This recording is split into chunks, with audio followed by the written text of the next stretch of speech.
How's it going, OFPs? And welcome to another episode of the Off-Field Players Podcast, the only podcast for aspiring sports industry professionals. I'm your host, Philip Hall, and I just hope everybody is having a great week or a great weekend by the time that you're listening to this. And if you haven't already, I highly recommend that you go and watch the last episode that I did where I had my last informational interview, my last guest for the NASCAR Diversity Series with Alex Haley Samuel. It was a great show that I did for a great interview.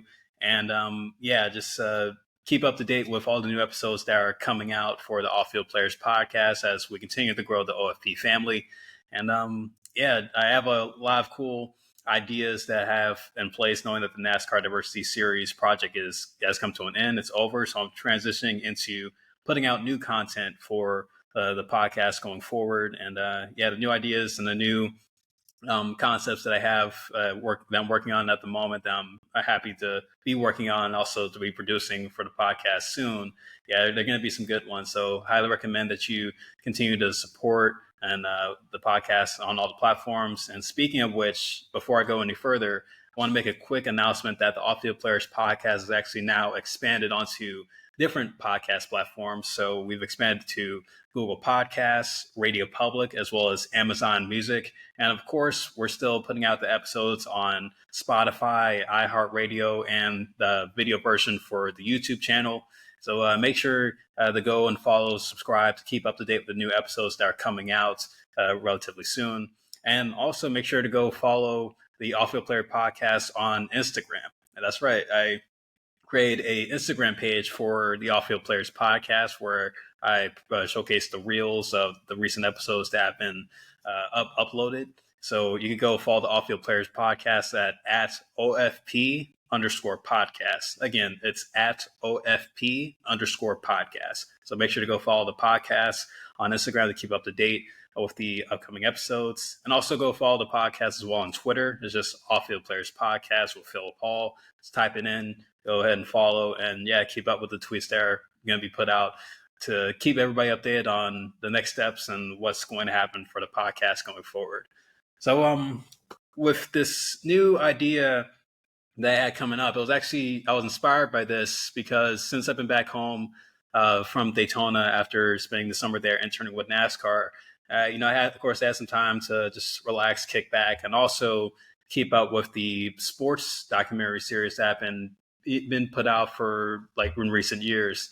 And just thinking about where sports media has been going in these past recent years, we're starting to see, sports series pop up on Netflix, pop up on Amazon Prime, Apple TV, and, not just series, but also documentaries, movies, and just things that or just products that are being highlighted or that are sports based that are being highlighted to the general public through streaming platforms all across the board. And it's definitely very cool to see, it's very, very fun to see sports being promoted in this kind of light, especially for those that are aspiring to work in the sports industry and those that are interested in wanting to know what are the intricacies of particular jobs within the sports industry.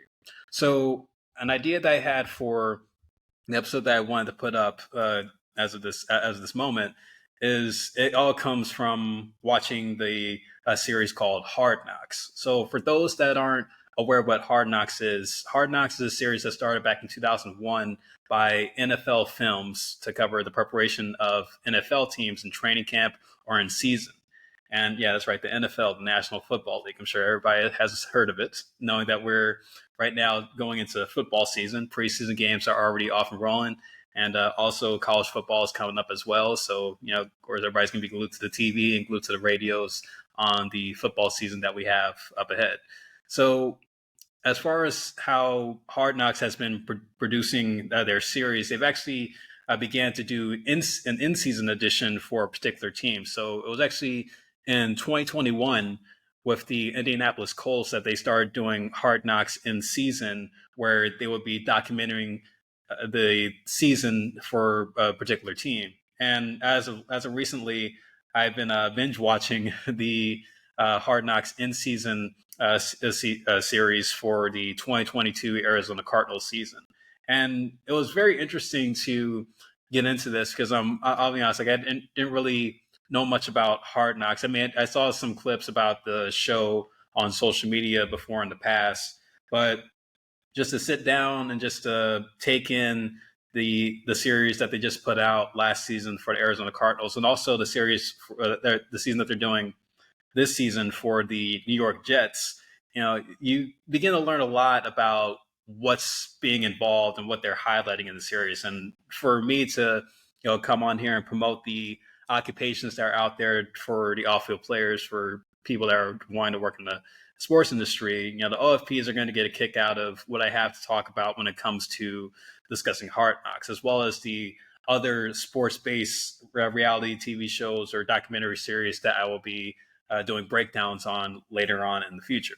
So with what I've learned from watching Hard Knocks, like you begin to see how the show like is highlighting the stresses of being a coach, trying to motivate professional athletes, and also just managing player and coaching personnel and the organization from top to bottom. And what I learned from just the personalities that they were able to cover, from the coaches, the people that are working in the front office, and even some of the players, you really put into perspective of the challenges and the stresses that come with the intensity of what it's like to work in these particular positions in a sports organization. And I feel like it'll be great for me to talk about this and to, project on the OFPs, and understanding that if you're looking into trying to work in these kind of occupations, whether that's in the NFL, the NBA, the MLB, the NHL, or really any sport that you could think of that involves coaching or some kind of front office work on a day-to-day basis, then this is something that you might want to be tied to for the next few episodes.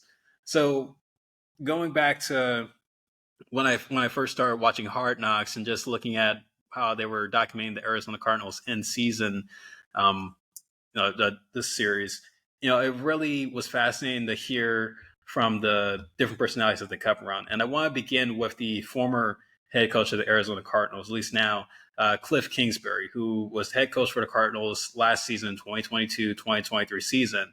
And what they really focused on with him was just understanding the backstory of how he transitioned from being an on-field player to becoming the off-field player. So the story behind Cliff Kingsbury is that he used to be a quarterback in the NFL. He actually was the second string quarterback behind Tom Brady back in 2003 with the New England Patriots. And of course, with the success of the Patriots franchise, he was coached underneath head coach Bill Belichick. And I can't really say if his influence of wanting to become a coach came from what he was taught by Bill Belichick, but he does talk a lot in this season about how his motivation to go into coaching after being a quarterback in the NFL didn't work out for him. He didn't really have much of a long career. He didn't really see himself getting a starting job for an NFL squad. So going to transition into becoming a coach, it really opened his eyes to just the challenges that come with, trying to meet the expectations of so many people, like not just in the organization, but also outside the organization. So he transitioned to being a coach in the early 2010s. He was actually the head coach for Texas Tech in the mid 2010s. He was actually the coach for Patrick Mahomes when he was there, which is pretty interesting to know. So obviously he has been in the spotlight, or at least help quarterbacks develop into great quarterbacks and help them make that transition from being a college player to a pro player. And just knowing where his success comes from and just the resume that he had with being the head coach of Texas Tech, it really helped him get into becoming an NFL coach, which is quite a transition. You do hear a lot about coaches making that transition from college to the pros, and some of them have been able to adapt to it, but some of them have kind of, diverged from going down that route, from transitioning from being a college coach to a pro coach, because I think there's more simplicity in coaching college kids rather than coaching, grown men who, are making millions of dollars every year, who, may have different mentalities for the kind of career that they want. Players, when you think about it, all across sports, the one thing that I believe is learned a lot from head coaches is just the different mentalities of what players want out of a career. whether that's a player that just is in it for making the money to take care of their family or just something that they could do to put food on the table.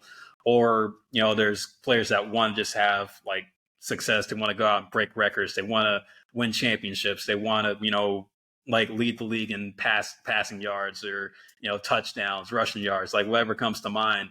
And then there's just the players that are kind of just here because they're talented. Maybe they don't they only play football or play a particular sport because they're good at it, but they're not willing to work hard to be successful or like try to be the best. They're just here because there's something that they're good at. But that's where you really separate the guys that are hungry and the guys that are just here, just to be here.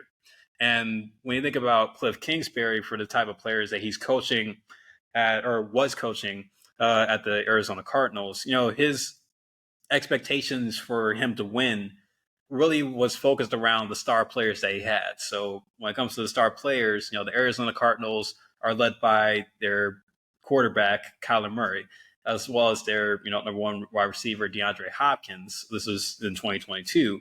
And, it was really the focus for him to try to go out and win games really was revolved around them. Like he was a very offensive forward coach, didn't really have much success with the defense. And, this is where, the role of the defensive coordinator would come into play. But I feel like when you have an offensive focused coach, that's where your mentality for winning comes in. You're just putting points up on the board and just trying to, outscore a team in any way possible. And knowing that you have these star players, you're met with so many expectations and just trying to handle the pressure to win. And this is coming from the fans, coming from the media, the owners, the players themselves, and even from your family too. Because if you think about it, if you're a coach and you're at the age where you're like you have kids, you have a wife, and you're hoping that you don't have to make too many adjustments in your career to have your family constantly move from a different city if you lose a job or get a new job or your contract doesn't get renewed by the team that you were with. They're hoping that they can have some kind of longevity with the organization that you're with, because in some cases, this is really like these coaching jobs are what's helping put food on the table, what's helping, like fathers help, support their wives, support their kids in all facets of life.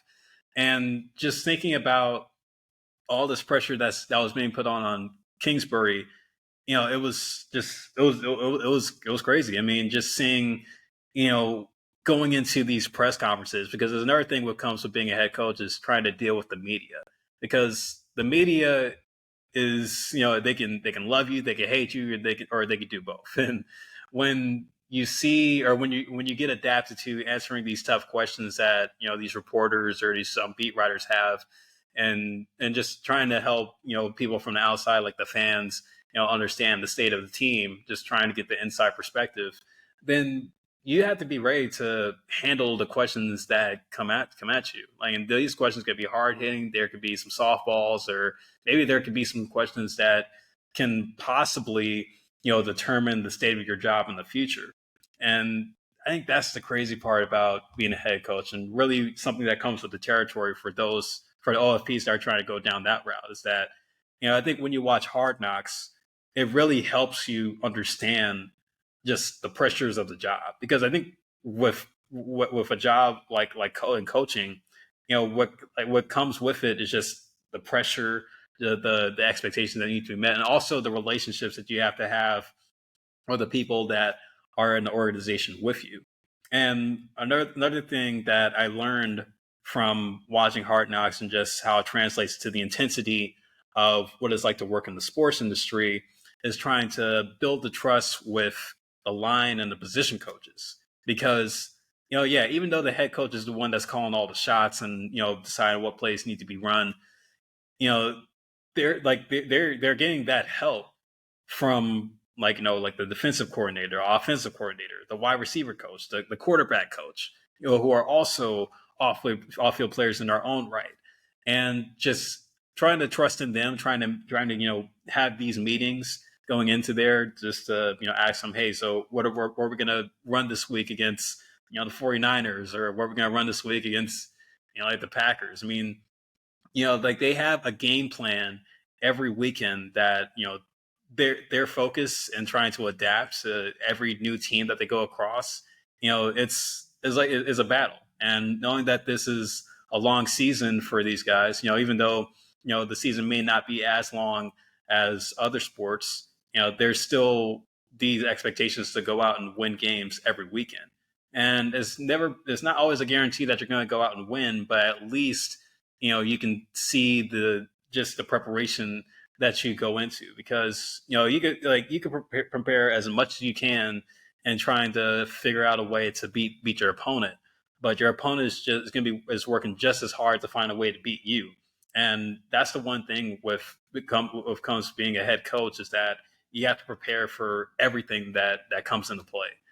And also just using the entire depth chart to build a winning team as well, because the head coach, their relationship with the players is really based on how they're performing on the field. And just being able to being in that environment where not only are you coaching these players to be a successful football player, but you're also coaching them just to make sure that they're taking care of themselves as people. Because at the end of the day, when they take the jersey off, when they take the shoulder pads off, and they walk out the stadium like they're just another person in society. Like they pay taxes like us.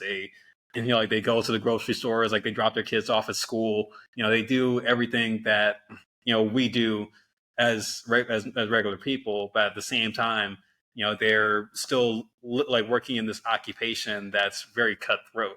And just being that person that's in charge of, like pretty much being the supervisor of like the office environment, which is the football field. This is something that really ties into trying to make sure that you're setting the right example, and that you're trying to help these men become great football players. At least that's just the focus of what it's like to be in the business. I also want to look into more about just what comes with being a coach, even like the toughest things about this occupation. And I remember they were highlighting in Hard Knocks about Sean Jefferson, who was formerly the wide receiver coach for the Arizona Cardinals. I'm saying formerly a lot because a lot like most of these personalities that they highlighted aren't with the Cardinals anymore. They've either have lost their jobs, or they transitioned onto another organization, which I'm going to touch on towards the end of the episode.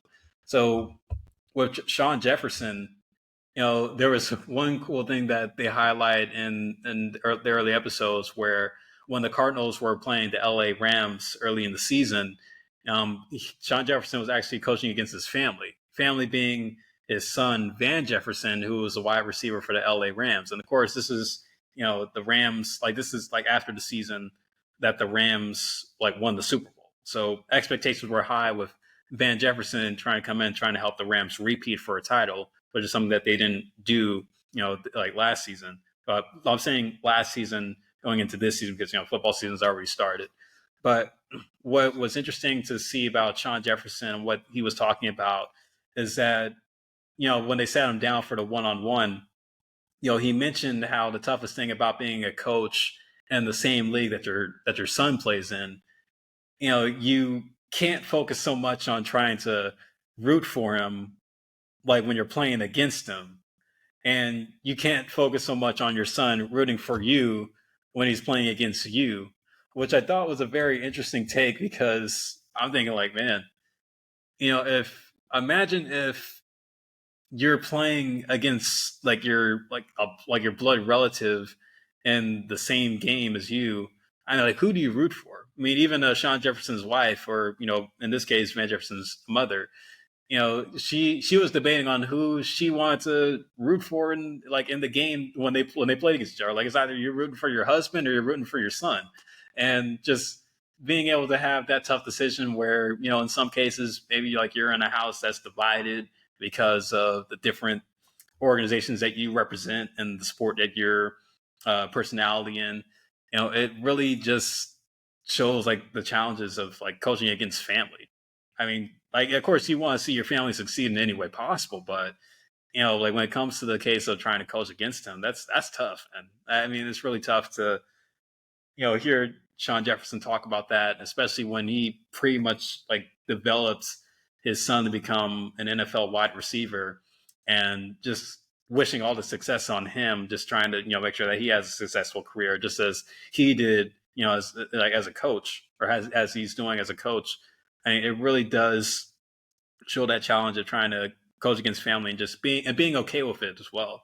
You know, Sometimes we don't want to see our family lose. Like, we want to see him win. But in this case, for Sean Jefferson, he really had to face the challenge of being like, at the end of the day, I still have to do my job, whether you're my son or yeah, like what just like even though you are my son. So that was a cool thing that they really touched on in Hard Knocks as well.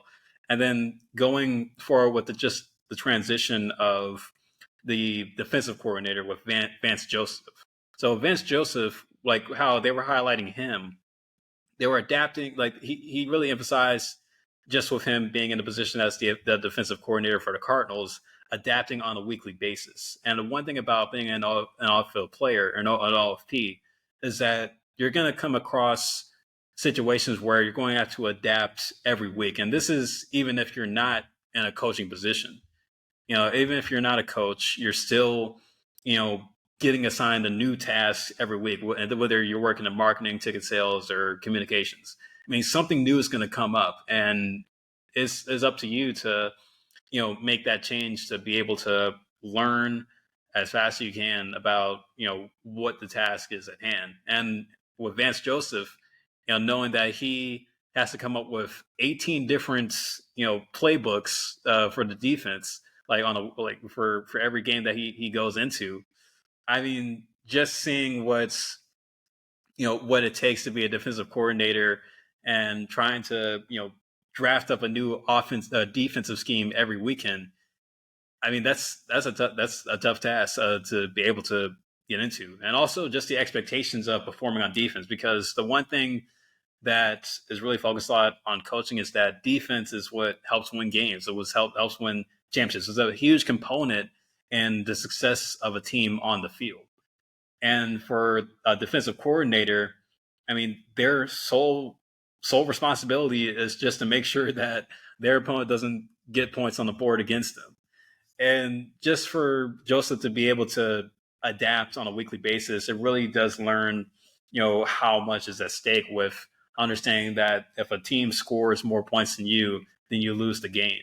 And just knowing that that's in his mind for every weekend that he's drafting up plays at practices or trying to, help educate like the guys on the new plays that he's drafted up to be able to stop the offense.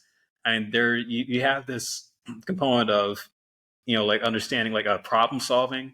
You have a component of leadership, of teaching, and also just, like organization, of trying to make sure that you have like the right pieces together and you draw up the right schemes for, the defense to understand when they go into battle. And also what was really cool is that when they were highlighting Vance Joseph and his role with the team, he would do morning walks with like his coaching staff, whether that was with the offensive coordinator, like with Sean Jefferson, the wide receiver coach. Like they would they highlight them going on morning walks before practice. Just reflecting. Just talking about how blessed they are to be able to work in the jobs that they're working in, and also just having that reminder of trying to change the scripts on a weekly basis. Because what makes football such a unique sport, and also what makes us as people that work in the industry, and also people that are just watch the sport for the enjoyment, is that we understand that this is a week by week schedule that these guys are working on. It's not like in baseball where you get like a three game or 4 game series matchup every week during the season, or like in basketball where you have a new game every 2 days. Like, no, these teams are working, like week by week, where that's a Sunday, a Monday, or a Thursday, in order to just try to win and try to adapt in the right place, or like at the right time. And it was great to be in that kind of environment where, even though everybody's working in their own separate department, like in the coaching realm, they still have that time to just be together and just to talk about life, talk about what they're doing, in their position. Like, and maybe they're also, of course, like with them working together, like they're sharing stuff that they're looking to present to the head coach, because at the end of the day, with all the plays that they're drawing up, all the schemes that they're running, and all the information that they're trying to transfer over to the players, it's up to the head coach and Cliff Kingsbury to execute on those decisions that are going to be made on the field when it comes game time. And also just having that knowledge of making that transition, because Vance Joseph, he was a player back in his heyday, and just talking about just the transition of becoming that on-field player and turning into that off-field player as a coach. You begin to understand just the different focuses that come with understanding that most things are going to be out of your control when it comes to the decisions that are being made on the field. Because in Vance Joseph, before he came to Arizona, he was a head coach for the Denver Broncos. And, even though things didn't pan out for him in Denver, he still understood that with the job, it comes with a lot of risks, because, like what you really learn about coaching is that, in some cases, like there's like we mentioned, like I mentioned, it's a very cutthroat industry to be in if you're a coach, because you're constantly moving around. And if you're not performing to the expectations of the people that are signing the checks for you in the front office, then you're either going to get shipped out or your contract's not going to be renewed. And understanding that coaching jobs in a way don't really, I mean, like there's like, even though like if you have the experience and you have the resume, those opportunities, if things don't work out with a previous organization, they will come. But for the ex players that are making that transition from being a former player to wanting to be a coach, they're going after those jobs too. And like with how short the NFL careers are, like these players that want to be coaches, like they're going after these jobs just based off of their performance that they had in the league. And yeah, I mean, it's definitely something that I really look into. But I also believe it comes down to relationships. I was actually talking with my uncle the other day, and like what he told me is that when it comes to maybe not getting the job that you want, or what maybe say like things didn't work out with the organization that you want, you still want to maintain those relationships. And this is a message for the OFPs, where even though, say for example, if you applied for a job and you go through the interview process with a sports organization, or with a sport like a sports team, or whatever, and like and like you have it in your mind, like, oh yeah, like I feel like I'm doing well in the interview process, and I'm hoping that they could get back to me soon, or like back to me with the job offer. And then in a certain case, it doesn't work out, you don't get the offer. But at least what you can do is to maintain that relationship with the people, with the people that you were interviewing with, because when you do that, you'll never know. Like later down the line, that position that you were going after may open up again, and they may want to bring you on, or a new position that opens up at the organization. That person that you were interviewing with, if you're willing to maintain a relationship with them, may transition you over to that new department that opened up.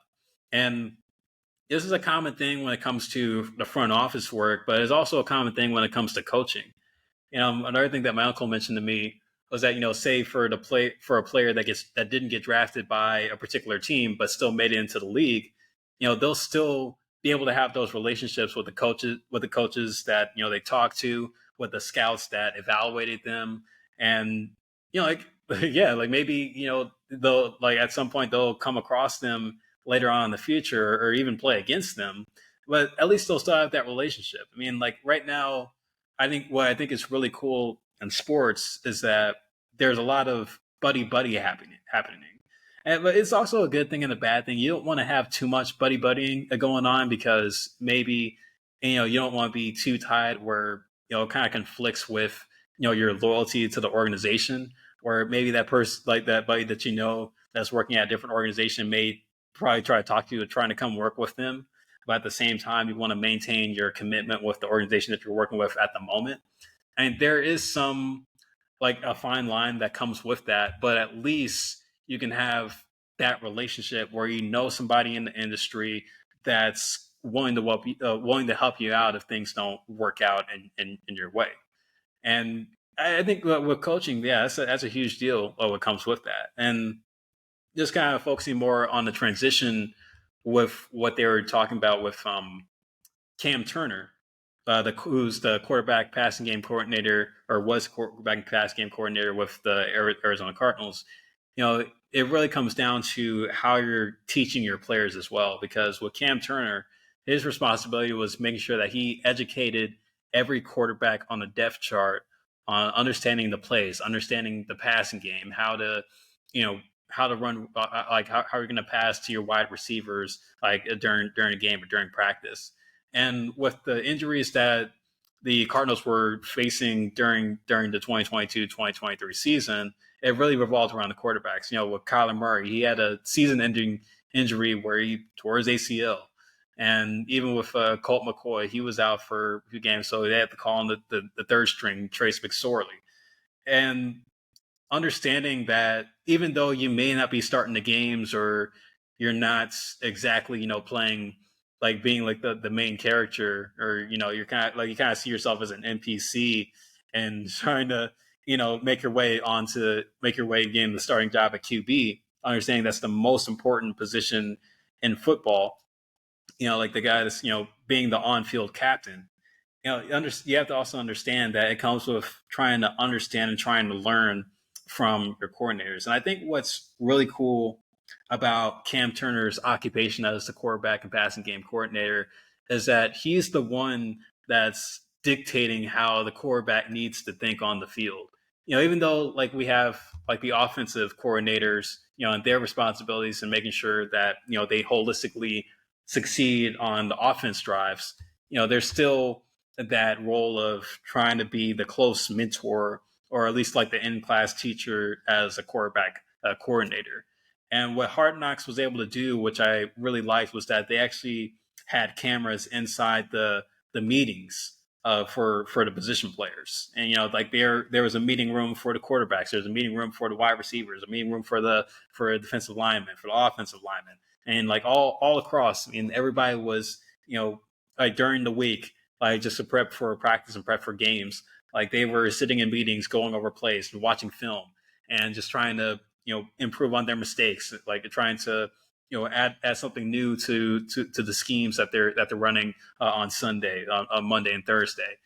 There's so much that went into understanding how what Cam Turner does with Kyler Murray, for how he wants him to throw the ball, or like how the passing game should be to get the flow right for the offense. And that's a pretty cool job to have, especially for someone that has some experience in playing that position, or at least coaching young talent and becoming great quarterbacks. That's a very, very important position, understanding that the quarterback, how big of a role a quarterback has for the franchise, and just knowing the expectations that are on the quarterback. Because in most cases, for most NFL teams, the quarterback is the highest paid player on the team. And the reason for that is because there's so much responsibility that they have. They're calling plays on the field. Like they're controlling the offense of the game. Like they're trying to motivate the defense to, keep the other team from scoring. Like they're also have to have so much trust in their offensive line to protect them, because, there's guys coming after him too. So to be able to have somebody like that in your corner, that's definitely a huge deal for sure. And now we're starting to go a little bit more outside the coaching realm, and the off-field, occupations that is highlighted in Hard Knocks. So with the Arizona Cardinals, their previous GM was Steve Keim. And Steve Keim is general manager for the Arizona Cardinals, and highlighting the 2022 season, where they really looked into the responsibilities of what it's like to be a GM in the National Football League.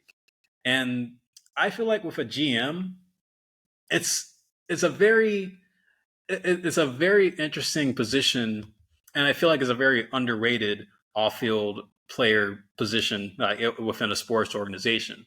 Because in some cases, I don't think, and like this is just like my honest opinion too, I don't think that general managers are given enough credit for what they do in the front office field. Like because if you think about it, when it comes to being a GM, you're pretty much the one that decides who you want on a team and who you don't want on the team.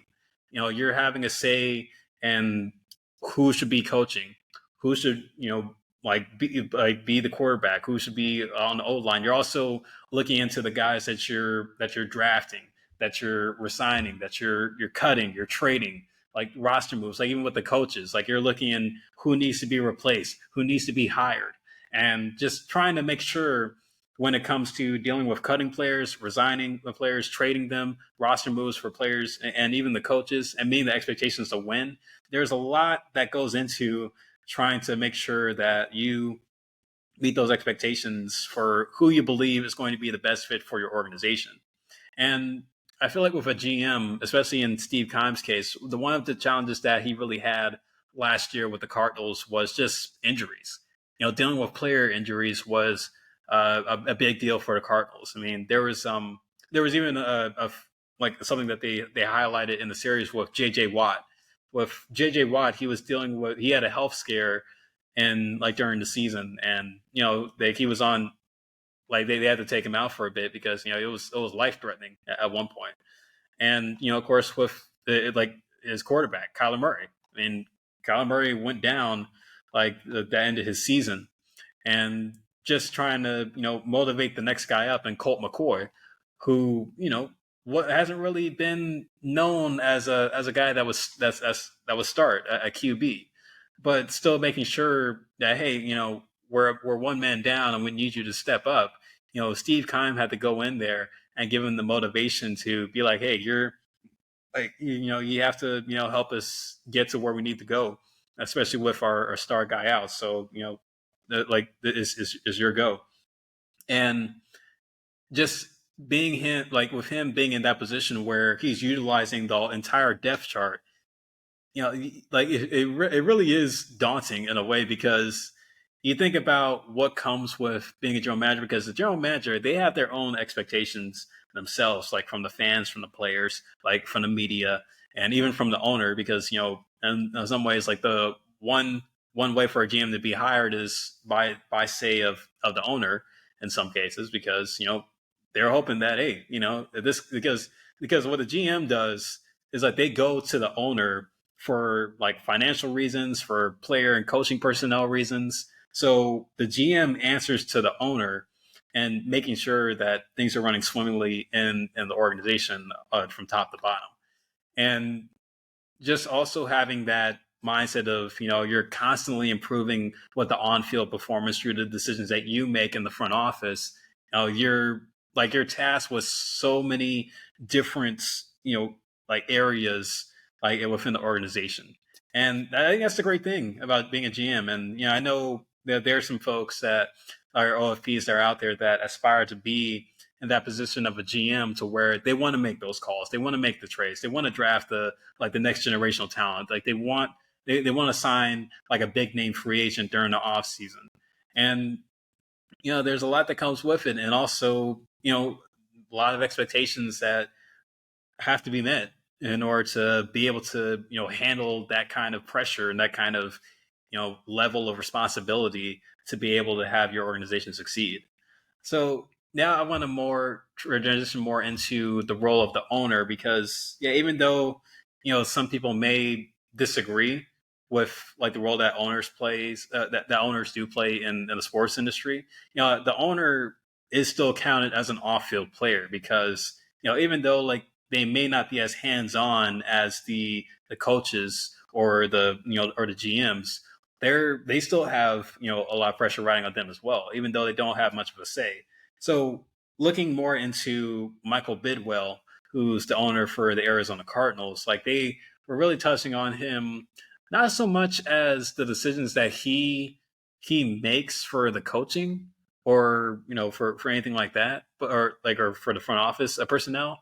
They're more focusing on him as what he does away from owning a team, because they were saying like how he has a busy schedule, he travels a lot during the season, but also at the same time, if something comes up that is that could be changing for the or life changing for the organization, then he'll let everybody know.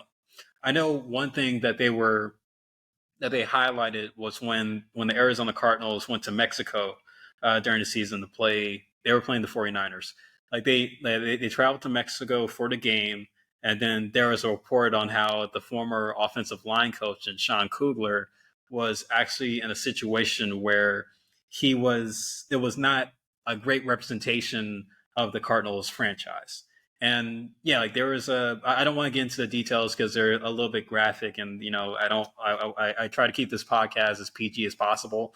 But yeah, there was a situation where Sean Kugler, the former O-line coach for the Cardinals, was in a situation in Mexico, like right when the team were in Mexico at the time before the game, where he did something that was very unethical, like not just in a industry environment, but in a societal environment where they like the Michael Bidwell had to make the decision of firing him because it didn't reflect in what the Cardinals represent as an organization as well as what the NFL represents himself as a league. And yeah, like when situations like that happen, especially for someone that you put all your trust in to be able to meet the expectations of winning and on-field performance, you have to understand that, like I said, once the players take off the jersey, take off the shoulder pads, and once they leave the stadium, they're just another person in society. Like they're a taxpayer, they're family men, they're just they own homes, they take their kids to school, and that's the same with the coaches too. Once that headset comes off, and once the playbook gets put in the shelves or like put in the desk, and once they leave their office or the stadium, they're just another person in society. And when you're out in society, this is how you need to represent. Like you need to represent not only yourself but the organization that you work for, especially if it's like in a organization that has a very reputable name. Whereas like the Arizona Cardinals being an NFL franchise, their name is globally known.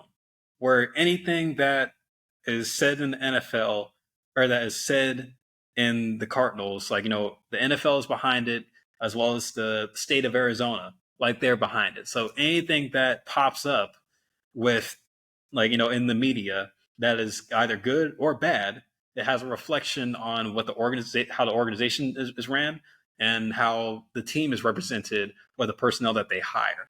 So in Michael Bidwell's case, with him being the owner, I felt like he made like the just and right decision to let Sean Kugler go for what he did. And I'm sure anybody that's is in the position that he's in will have done the same thing for what Sean Kugler did. But this is like a reminder of how going into an organization as an OFP, you need to represent yourself not just in the office but also off like outside the office, because wherever you go, whatever you say, whatever you do, like if it's bad, the news is going to travel fast, and especially if your name is tied to an organization like the Arizona Cardinals or with any organization with a reputable name, that's going to be a reflection on that organization. And organizations don't want that. They don't want a bad reputation for something that someone does away from the office. And yeah, that's just how you have to operate sometimes. And you just have to be very careful with how you present yourself. And I'm sure and I'm hoping that anybody that listens to this podcast for the OFPs, I'm sure that everything that you do and everything that you say is done in good judgment. And that's just my reminder to make sure that whatever you do and whatever you say is done in good judgment, especially if you're trying to represent yourself for a sports organization. So in regards to how the series ended up, of course, Arizona Cardinals didn't have the greatest of seasons in 2022. And yeah, it was a rough run. I mean, dealing with injuries, dealing with, like their general manager having to step away, because actually at the moment, Steve Keim, he's taking a leave of absence because his health was declining. And that's another thing too. We have also understand that people are like, they're still human and they still have to deal with certain things that are out of their control. So, Cardinals ended with a 4-13 record in the 2022 season, finishing last place in the NFC West. It really put a lot of things in perspective on how the Cardinals are transitioning into what they're or how they're going to become, or as an organization, or what their hope is to be able to have a turnaround for going forward as a team. So with the series, coming to an end, like for Hard Knocks, to highlight the Arizona Cardinals, as far as where the personnel is now, Cliff Kingsbury, even though the Cardinals gave him a 6-year contract extension, they still fired him at the end of the season because of the losing record. And right now, Cliff Kingsbury, he's still like around the game, but he actually went back to working at the college level, where he's currently the quarterback coach at USC, going into the 2023-2024 season. So still in the game, but he's working more in a more specialized role in college football. And of course, with USC, like they've been doing pretty good. Their quarterback, like Gil Williams, Heisman Trophy winner. They're I think they're primed to have a good season going into 2023-2024 season, even with all the changes that are happening in the Pac-12 conference right now. And I might touch on that in a future episode. As far as Sean Jefferson, he became the wide receiver coach for the Carolina Panthers. So, still like staying within his specialty, coaching wide receivers, going with the Carolina Panthers. They're in a rebuild right now. So they're trying to turn things around over there. But they still stuck around. And Vance Joseph went back to the Denver to be the defensive coordinator for the Broncos. So he's not working in the position that he had previously when he was with the organization as a head coach, but he's going back and focusing more on the defensive side for the Broncos. And honestly, I think the Broncos do need some help on the defense, especially with the season that they had last year. But and for Cam Turner, he's actually now the quarterback coach for the Indianapolis Colts, so that's definitely a huge deal for him.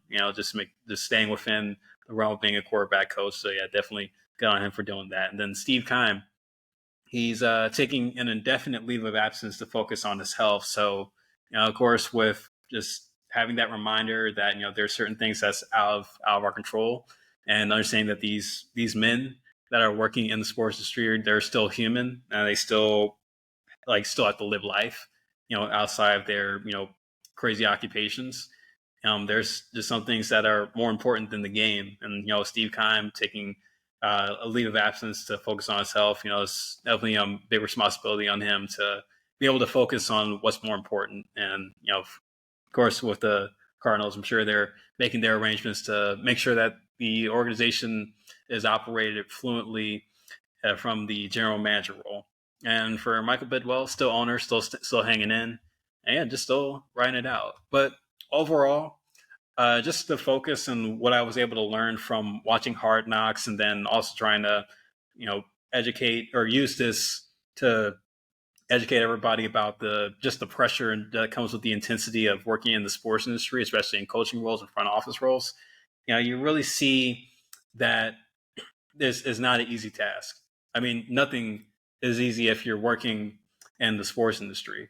And this is a good reminder for the OFPs that are looking into, working in those kind of roles, that you have to be able to prepare yourself to handle the pressures, handle the expectations, handle the unforeseen, activity that comes with, being a coach, being a general manager, being an owner even, and just trying to make sure to adapt to it. And I feel like that's the big lesson there, where it all comes with how you adapt and holding on to these roles, and just making sure that even though if things may seem bleak, or maybe things aren't going your way, whether your team is losing more than they are winning, you still have to understand that just like you just have to be good at what you do. And if you're not good at what you do, then people are going to notice. People are going to take note of it, and they'll give you the boot whenever they have the chance to. But yeah, this is just that reminder to understand that, hey, if I want to do this, I have to learn how to handle it, and like handle the pressures of what it's like to work in these kind of positions. Like understanding that expectations are important, winning is important, having good relationships with the people that you're working with is important, and yeah, like that's just what comes with the territory of being an OFP and that kind of role. So to round out this episode of the Off Field Players podcast, of course, we for every solo episode that I do, I always want to touch on the sports jobs that are popping up across the industry with the sports jobs of the week. So all of this is via Teamwork Online. Teamwork Online is a website that I recommend that everybody goes and check out if you're looking for a position or a job in the sports industry at the moment with a sports organization. So my top 5 sports jobs of the week will begin with assistant director of football operations over at Stanford Football. So, college football season is starting back up again, and Stanford, the Stanford Cardinal of the Pac-12, out in Palo Alto, California. They're looking for a assistant director of football operations. So, if anybody that's interested in wanting to go do that, highly recommend that you look for the position on Teamwork Online and put your application in. If it also benefits if you know somebody that works within the Pac-12 or at least works with the college sports or college football realm to be able to connect you with the personnel over there. Job number 2 is the social media coordinator position over at the UFC, the Ultimate Fighter Championship. So anybody that's looking to get into the MMA spectrum and is great with social media, the UFC is looking for a social media coordinator right now. I believe that job is based out of Las Vegas, Nevada as well. So if you're interested in wanting to move to Vegas, highly recommend that you go after the social media coordinator position at the UFC. Next, number 3 on the list is the assistant equipment manager position that just opened up with the San Diego Wave Football Club of the National Women's Soccer League. So the National Women's Soccer League is is hot right now. Like there's a lot going on, like a lot of growth happening around the league, and especially with the Women's World Cup. Actually, the Women's World Cup is slowly coming to an end. So the other day I was actually watching one of the quarterfinal games for the Women's World Cup. So definitely, somebody that's trying to get into the soccer realm or trying to work in women's sports, I highly recommend looking into working with the assistant equipment or looking at the assistant equipment manager role for the San Diego Wave Football Club. And job number 4 is media relations representative with the Seattle Kraken of the NHL. So Seattle Kraken right now, brand new team in the NHL, they are looking for a media relations representative. And this is actually a great time to have this job open because, the NHL are still in the off season, but the season is coming up relatively soon. And the Kraken, they're still looking to fill positions. So anybody that's interested in wanting to get into media relations, the Seattle Kraken are hiring. And the last sports job of the week feature is the ticket sales account executive role through Learfield through the University of Oklahoma. So Learfield, they have a partnership with hundreds of different NCAA schools, and their partnership with the University of Oklahoma allows them to hire people to work in the ticket sales department to be able to sell tickets for University of Oklahoma athletics. So anybody that's starting out and trying to look for a sales job within the college sports spectrum, the University of Oklahoma through Learfield is hiring for an account executive through their ticket sales department. So that's going to wrap it up for the Off Field Players podcast. I want to thank everybody for tuning in into this episode. And this is highlighting Hard Knocks, doing a breakdown and doing a deep dive on the series and just also the different occupations that come with working in the NFL, as well as just working in the sports industry and understanding and knowing about the intensity that involves with these particular roles. I hope everybody enjoyed it. I hope everybody watched to the end. And make sure to like, comment, subscribe, share, and stay up to date with the upcoming episodes for the podcast. Going to be putting out more breakdown episodes going forward and highlighting different shows that revolve around the sports industry. And I got a lot of cool ideas coming up, so make sure to stay tuned in.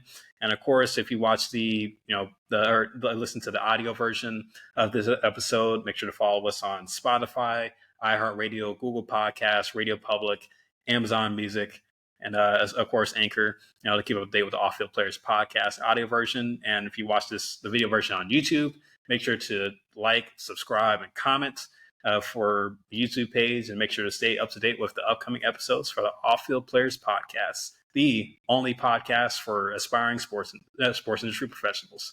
So that's going to wrap it up for me. I've been your host, Philip Hall. Take care, stay safe, have a nice week, have a nice weekend, stay blessed, stay motivated, and as always, make sure to achieve what you believe.